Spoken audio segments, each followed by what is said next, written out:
Bueno, buenas noches, yo soy Antonio González y en este video voy a hablar un poco sobre el libro de la norma jurídica de Jaime Cárdenas. Para empezar, este libro se divide en 10 capítulos, de los cuales solamente voy a abordar 9, porque el último son las conclusiones del propio autor. En el primero tenemos el lenguaje de las prescripciones y normas. Principalmente como forma de sintetizar un poco de las diferentes definiciones de derecho que se nos dan de varios autores. El derecho es el conjunto de normas coactivas y facultades que le permiten al hombre hacer y no hacer, a través de limitaciones de la ley, así como también que lo dota de obligaciones, permisiones, prohibiciones y sanciones en caso de cumplir o incumplir las leyes. Me faltó al principio explicar de que voy a hacer uso de un compilado que hice, o sea, un documento de todo lo que es, de todos los sintetizados del documento. Bueno, la expresión derecho parece incluir tanto derecho objetivo, normas, un derecho subjetivo, que son facultades o derechos, y la ciencia del derecho, que es el estudio del objeto llamado derecho. Dentro del texto, el autor Mendoca nos habla de 4 funciones básicas del lenguaje. La descriptiva se encarga de informar ciertos fenómenos. La directiva se encarga de dirigir la conducta de nuestros interlocutores. La expresiva se encarga de expresar sentimientos y emociones. La operativa se encarga de producir cambios en la realidad al emitir enunciados lingüísticos, de los cuales solo las funciones directiva y operativa están inmersas en las normas jurídicas, porque tanto las, tanto las funciones directivas y operativas se relacionan en el caso de que infieren obligaciones o derechos y esas obligaciones tienen que cumplir o acatar, ya que es un tipo de imposición. Posteriormente encontramos la teoría kelseniana, que es la estructura lógica de una norma jurídica prescriptiva, la cual enuncia, si es A, debe ser B. De esto podemos encontrar 3 partes o elementos que la componen. Tenemos el supuesto jurídico, que son los hechos que desencadenan una consecuencia jurídica o sanción. La relación jurídica, que es la vinculación con el supuesto jurídico. Y por último tenemos la consecuencia jurídica, que se verifica con y a través de la relación jurídica, siendo esto el deber ser de la expresión del principio de imputación jurídica. Finalmente encontramos a Bond Bright, que en su teoría dice que las normas jurídicas son prescripciones y que éstas se dividen en elementos estructurales que son el carácter, que es la clasificación de acciones prohibidas, permitidas, obligatorias y facultativas; el contenido, que es la acción o acciones por dicho carácter, es decir, lo prohibido o lo permitido. Tenemos la condición de aplicación. Son las circunstancias que deben presentarse para que exista una prohibición, obligación o permisión dentro del marco de las leyes. Además de que para Bond Bright existen varios tipos de normas, como las definitorias o determinativas, que definen una actividad o consejo; las técnicas o directrices, que indican un medio para alcanzar un fin determinado; las prescriptivas, que son emanadas de una voluntad de una autoridad con el propósito de que se conduzca de una determinada manera; los ideales, que restablecen modelos arquetípicos y mencionan las virtudes características dentro de una clase dada; y las consuetudinarias, que son hábitos sociales. Aunque también se hace inclusión de las normas sociales, definidas por García Maínez como normas constituidas por mandatos que regulan actos internos del individuo. Pasamos al segundo capítulo, que es la concepción de García Maínez sobre las normas jurídicas, las morales, los convencionalismos sociales y las religiosas. Basándose en la lectura del autor García Maínez, titulada Introducción al estudio del derecho, se nos da una definición de norma jurídica, que es reglas de comportamiento que pueden ser obligatorias o no, y en estricto sensu como reglas de comportamiento que imponen deberes o confieren derechos. De aquí se parte de diferenciar entre reglas técnicas, normas, juicios enunciativos y juicios normativos. Las reglas técnicas son reglas de comportamiento cuyo cumplimiento es potestativo. Las normas son reglas de comportamiento que imponen deberes o confieren derechos y tienen carácter obligatorio. Los juicios enunciativos son los que describen fenómenos o hechos, de los que se puede predicar verdad o falsedad. Los juicios normativos regulan conductas y de los que se predica validez o invalidez, pero no verdad o falsedad. Posteriormente se nos dan las características que posee cada tipo de norma, diferenciando principalmente entre normas jurídicas, normas morales, convencionalismos sociales y normas religiosas. Primeramente, Las normas jurídicas son bilaterales, externas, heterónomas y coercibles. Las normas morales son unilaterales, internas, autónomas e incoercibles. Las normas o reglas de trato social o convencionalismos sociales son unilaterales, externas, heterónomas e incoercibles.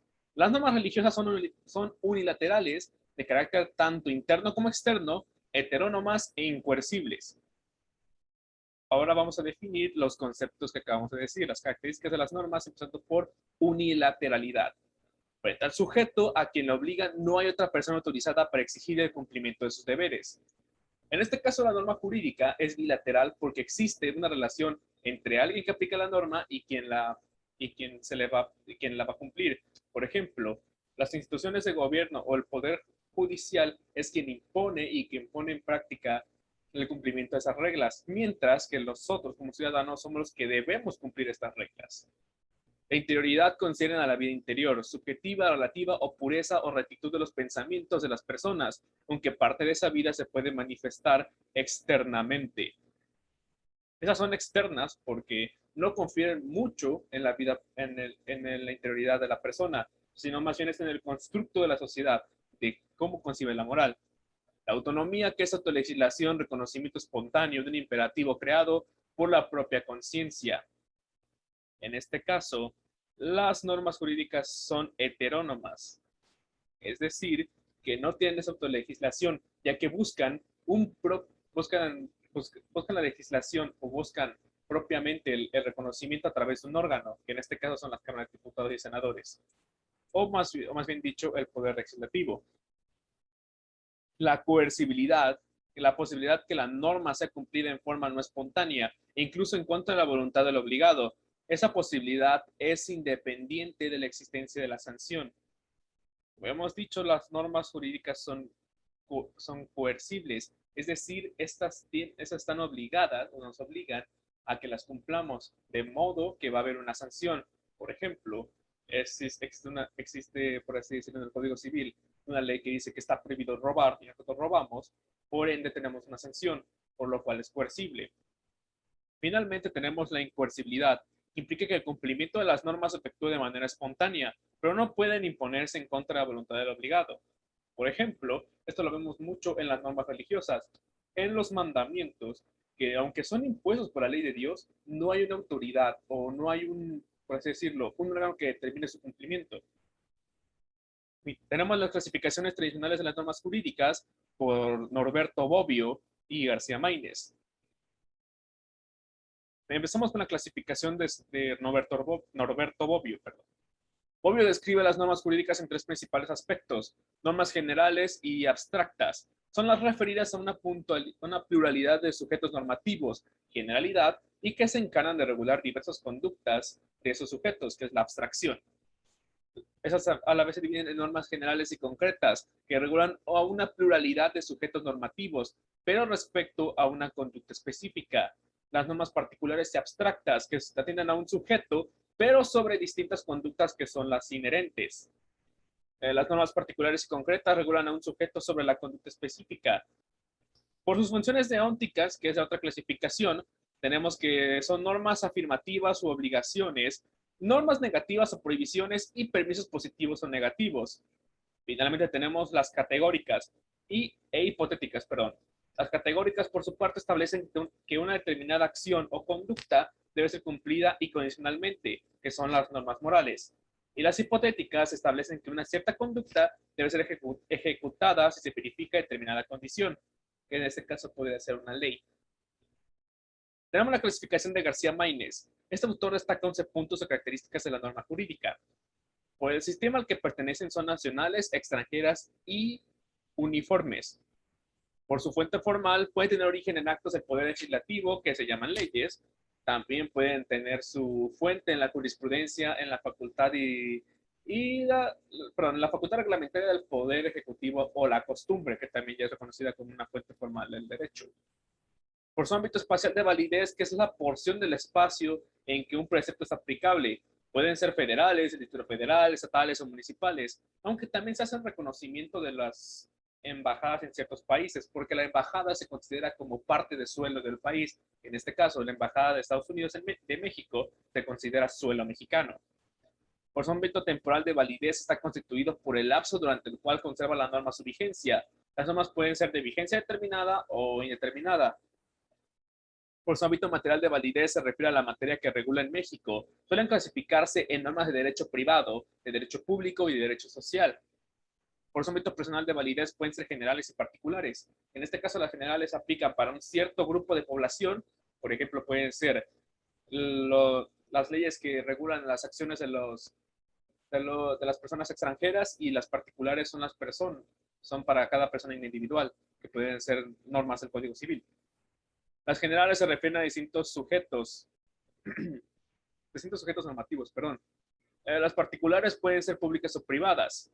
Las públicas entrañan actos de autoridad, una sentencia, un acuerdo administrativo, y las privadas derivan de actos como los convenios, contratos, testamentos, etc. Por su jerarquía pueden ser del mismo rango, relaciones de coordinación, o pueden ser de distinto rango, relaciones de supra o subordinación. Que en este caso el autor nos hace mención del concepto de supremacía inconstitucional, que este concepto antes de la reforma de 2011 decía que todas las leyes urgentes, incluso tratados internacionales, van a estar por debajo de la Constitución. Por su sanción pueden ser perfectas, son leyes más perfectas, leyes menos que perfectas y leyes imperfectas. Que aquí hace una variación entre si hay sanción y hay antecedentes o no. Por su cualidad se dividen en positivas, que son las permisivas, o sea, lo que permite hacer o lo que se puede hacer, y las negativas, que son prohibitivas, lo que no se debe hacer. Por el punto de vista de sus relaciones de complementación, hay normas jurídicas que tienen por el sí mismo sentido pleno, en tanto que otras poseen significación, cuando se les relaciona con preceptos del primer tipo. Por el punto de vista de su relación con la voluntad de los particulares, pueden ser taxativas y dispositivas. Las taxativas son aquellas que obligan en todo caso a los particulares, independientemente de su voluntad. Las dispositivas son las que pueden dejar de aplicarse por voluntad expresa de las partes a una situación jurídica concreta. Pasamos al siguiente capítulo, y es la validez de las normas como vigencia, como fuerza obligatoria, como eficacia y como justicia. Ramón Soriano, quien distingue entre validez formal, normativa, sociológica y axiológica, y que posteriormente seguida por otros autores. La validez formal de la norma jurídica equivale a vigencia. Hay vigencia cuando se dice que una norma existe. Haber sido creada en la forma y siguiendo el procedimiento establecido por el ordenamiento jurídico. Cuando la norma, además de haber sido creada en la forma y significado el procedimiento establecido, es dictada o aprobada, por una autoridad competente. Para que la norma sea válida, no solo debe ser promulgada por los órganos competentes y siguiendo el procedimiento y la forma establecida, sino que además su contenido no puede oponerse a las normas de mayor rango, principalmente las constitucionales. Esto todavía referido hacia antes de la reforma de 2011. Ferrajoli o Ferrajoli, no, disculpen la pronunciación, distingue entre validez formal o vigencia que se da cuando se cumplen los dos primeros requisitos. Denomina validez sustancial o material cuando la validez comprenda los tres requisitos antes mencionados. En el entendido de que la coherencia de las normas secundarias con las normas constitucionales no solo es lógica, sino material o de contenidos, lo que permite la crítica interna al derecho por jueces y autoridades. El segundo significado de validez es el de validez normativa, en el cual se entenderá la validez como fuerza obligatoria de la norma. Su fuerza obligatoria deviene de su existencia dentro de un determinado sistema jurídico, perdón. La validez deriva de las autoridades y no de los ciudadanos, lo que históricamente ha favorecido que regímenes no democráticos sostengan la obediencia y validez a normas jurídicas que riñen con los derechos humanos y la voluntad de las personas, que estamos hablando de un país autoritarista como puede ser Corea del Norte. Respecto a la validez sociológica entendida como eficacia, como vigencia social o práctica de la norma, el conocimiento del derecho que regula efectivamente la conducta de una sociedad determinada por el ser realmente vivido y acatado por sus destinatarios. García Maynes ha concebido la teoría de los tres círculos. En esos tres círculos se destacan tres tipos de normas. Son las formalmente válidas, que es sin eficacia, García Márquez utiliza como sinónimo positividad y eficacia, y sin valor intrínseco, perdón, intrínsecamente valiosas, que son dotadas de vigencia o validez formal, pero carentes de eficacia. Las normas intrínsecamente válidas, pero no formalmente válidas y carentes de eficacia. Las formalmente válidas, que son sin valor intrínseco pero eficaces, las normas eficaces, que son formal e intrínsecamente válidas, las normas intrínsecamente válidas, que son eficaces pero sin validez formal, y las normas eficaces, que sin vigencia formal ni validez intrínseca. Seguimos con las normas jurídicas para diversas concepciones. Empezamos con Hans Kelsen. En Kelsen, una norma jurídica es aquella que prescribe una sanción de manera que la estructura de la norma es, si es A, un ilícito, entonces debe ser B, que es una sanción. Diferenció las normas primarias o genuinas que poseen la estructura anterior y las derivadas o secundarias que son simple consecuencia lógica de las anteriores. En cuanto a la validez, Kelsen la entendió como en un sentido formal de vigencia, como una propiedad anterior a su aplicación. En este caso, Hart supera a Kelsen. Una norma es válida cuando la comunidad le quiere dar ese carácter. Cuando la considera como regla y un solo un hábito social, que es una regla de conocimiento, una regla de carácter sociológico para verificar si las normas pertenecen al sistema. Esto es lo que decía Kelsen en cuanto a su concepción.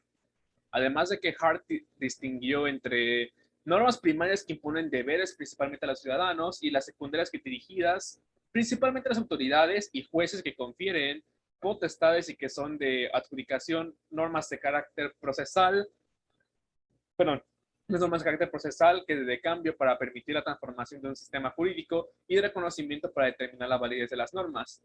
Esto es conocer si forman o no parte de un sistema jurídico. Una disculpa, perdón. Alturon y Bulgin analizaron la norma individual desde la complejidad de un sistema jurídico. Hay normas, pero no solo normas. Insistieron en enunciados como las definiciones que no tienen carácter normativo, pero tienen efectos normativos y forman parte del sistema. Volvemos a tocar a Norberto Bobbio, que lo que dice que este es un conjunto normativo que contiene todas sus consecuencias, lo que significa que puede haber normas individuales sin sanción, pero que si el sistema jurídico en su conjunto posee coactividad, en otras palabras, la sanción no hay que predicarla de una forma individual, sino del ordenamiento. El sistema es diacrónico, es decir, hay una sucesión de sistemas jurídicos en un lapso temporal, que es lo que constituye el ordenamiento jurídico, que es otra concepción y otro concepto que nos da Norberto Bobbio. Vamos con Dworkin, que precisa que el derecho no puede verse exclusivamente como un conjunto de reglas o normas jurídicas en el sentido tradicional de Kelsen o Hart, sino también de principios. Ahora, aquí nos dice que los principios se dividen en directrices, que fijan objetivos de carácter económico, social y político. Y los principios en sentido estricto, es decir, que son exigencias de tipo moral que establecen derechos humanos o fundamentales. Las normas también han sido vistas por Raz como razones para la acción. Raz distingue entre las razones teóricas, que son razones para creer en algo derivado de las leyes naturales. Frente a esas razones teóricas hay razones prácticas, razones para actuar y la verbigracia, que simplemente es el por qué vamos a actuar. Es como el propósito, en simples palabras. Ahora tenemos el material jurídico según Atienza y Ruiz. En primer lugar, distinguen entre enunciados de carácter práctico o normas y las definiciones. Los enunciados prácticos o normas jurídicas tienen un aspecto justificativo, porque son las que son la expresión de un valor o de una serie de valores combinados.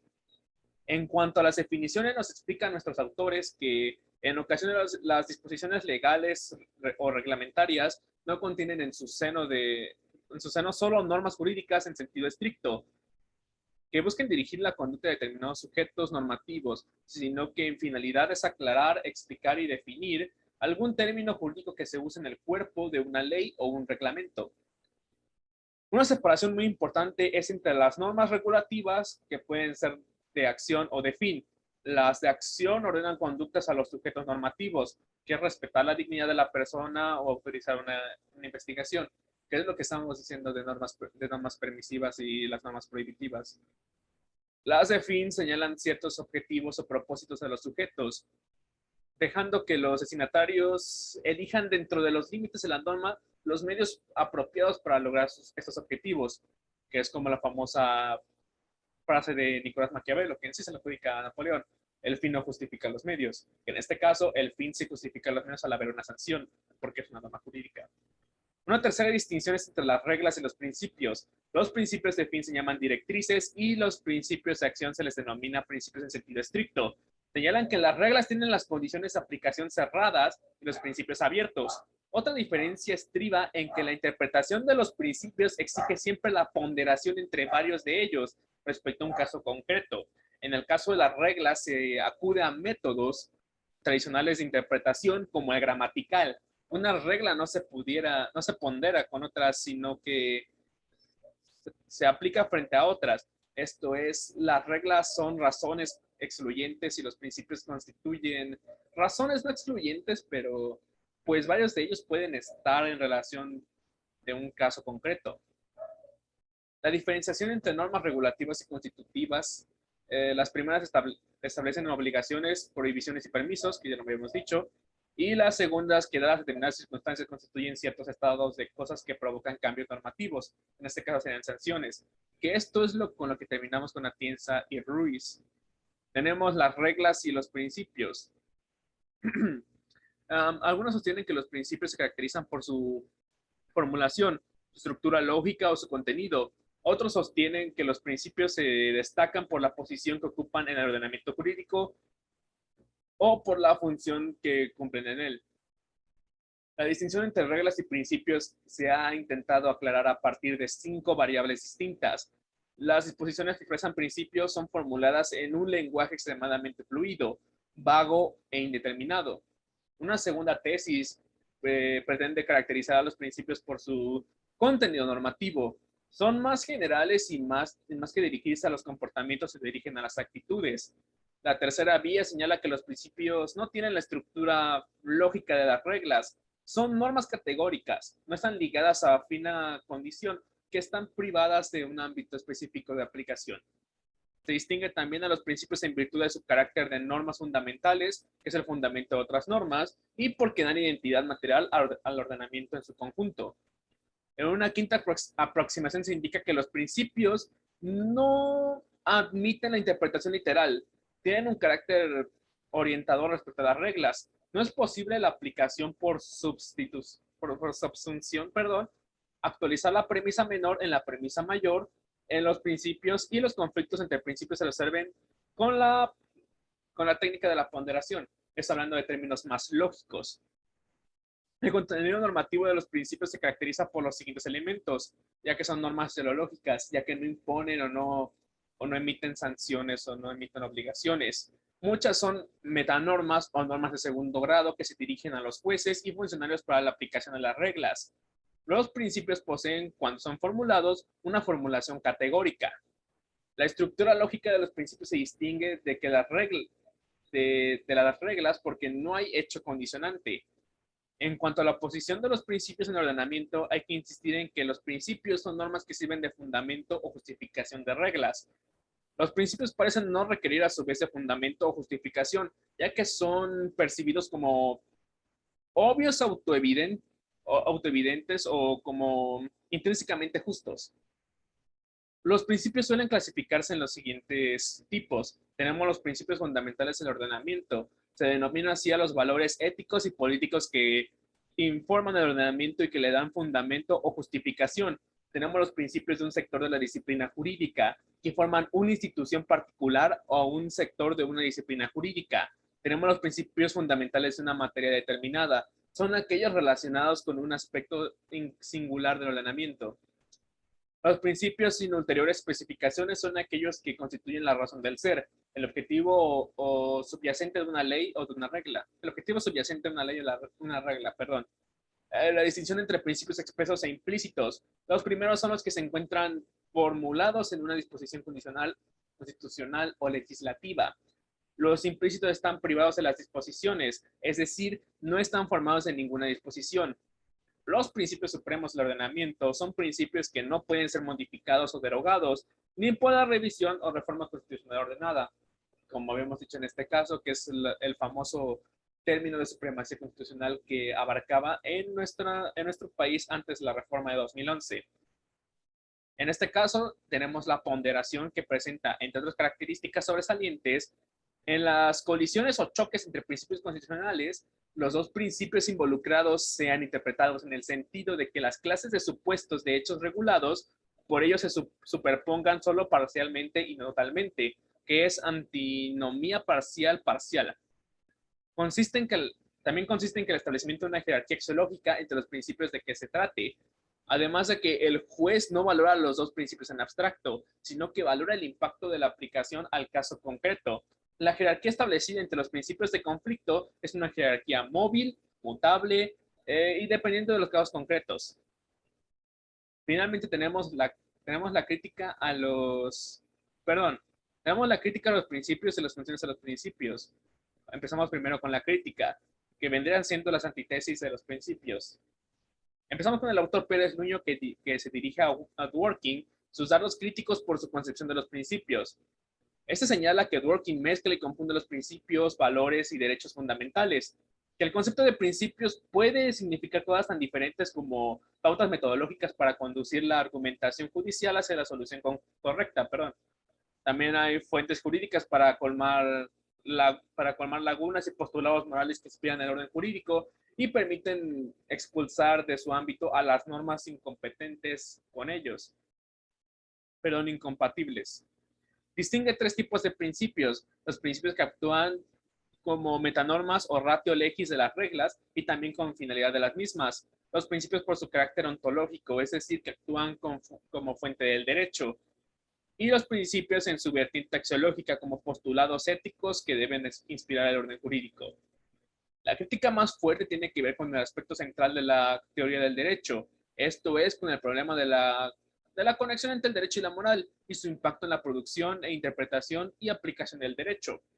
La búsqueda del principio jurídico del ethos del ordenamiento jurídico implica asumir los presupuestos morales del sistema jurídico. El jurista, según Dworkin, debe ser capaz de transitar de la moral al derecho y sentirse obligado por ellos. La adopción de este punto de vista interno conecta el derecho con la moral. Sin embargo, la adopción del punto de vista interno por el juez y el funcionario no implica que esa conexión se traslade al ciudadano, ya que el ciudadano no está obligado a obedecer en un sentido fuerte o moral el derecho diferencia a las autoridades y jueces que tienen una obligación en un sentido no solo jurídico, sino moral mayor que de los ciudadanos que obedecen al derecho. Vamos a tocar aquí a Ferrajoli, o Ferrajoli, no sé cómo se pronuncia otra vez, perdón, que acentúan por un lado la posibilidad por el funcionario y juez de la crítica interna a su ordenamiento, cuando las reglas secundarias que coinciden en sus contenidos con los principios constitucionales y por otro abre de la manera más amplia la crítica al derecho desde un punto de vista externo con herramientas tales como la política o ciertos principios éticos que formal y materialmente no integran el orden jurídico. Ahora bien, Ferrajoli nos propone la siguiente pregunta: ¿cómo entender la conexión entre el derecho y la moral? Bueno, consiste en admitir que dentro del derecho y envolviendo al derecho hay siempre una concepción de la justicia o de la moralidad y que resulta absurdo pensar en un orden jurídico opuesto a esa concepción. La tesis de la separación entre derecho y la moral es preferible a la tesis de conexión fuerte. La separación entre derecho y moral permite el enjuiciamiento al derecho vigente, pero inválido, y también al enjuiciamiento ético externo del derecho. Solo cuando la moral se concibe separada del derecho, se pueden emitir juicios sobre el sistema jurídico. En ese sentido, se explica por qué Prieto Sánchez se opone a los llamados principios extrasistémicos. Estos son aquellos que encuentran respaldo o cobertura en concretas disposiciones normativas. Finalmente, tenemos las funciones de los principios. Los principios tienen distintos usos en la producción, en la interpretación y la integración del derecho. En la producción, porque circunscriben materialmente al legislador, sobre todo cuando se trata de normas de desarrollo o subordinadas. El legislador no puede producir normas incompatibles con los principios constitucionales, so pena de validez, de su producto. En interpretación, los principios expresos de rango constitucional son empleados para justificar las llamadas interpretaciones conformes que realizan los tribunales constitucionales, aquellas que adaptan el significado de una disposición secundaria al de un principio constitucional previamente identificado. Tenemos la interpretación conforme que se utiliza en beneficio del principio de la conservación de los textos normativos secundarios. Es ampliamente utilizada en la jurisprudencia constitucional europea. Los principios se usan sobre todo en la tesitura tradicional en la integración del derecho para colmar lagunas. Los principios cumplen otras funciones tanto en el argumento universalizador como en el llamado consecuencialista. En el universalizador, porque a falta de disposición expresa, el intérprete se obliga a explicar o a motivar en todos sus extremos la premisa base de su razonamiento para que pueda ser utilizada en otros casos similares. En el argumento consecuencialista, el intérprete decide sobre el caso difícil apoyándose en un principio que tome en cuenta las consecuencias del fallo, no referidas exclusivamente a finalidades, de utilidad, sino vinculadas con valores como el bien común o la justicia. Finalmente, donde los principios desempeñan una labor fundamental es en el campo de la interpretación sistemática. Los principios dan constancia y coherencia a todo el sistema jurídico, ya que constituyen los puntos centrales de referencia para el sistema interno del derecho. Y ya con eso termino mi parte y mi exposición sobre lo que entendí y todo lo que sinteticé propiamente de la lectura de Jaime Cárdenas llamada La norma jurídica. Muchas gracias.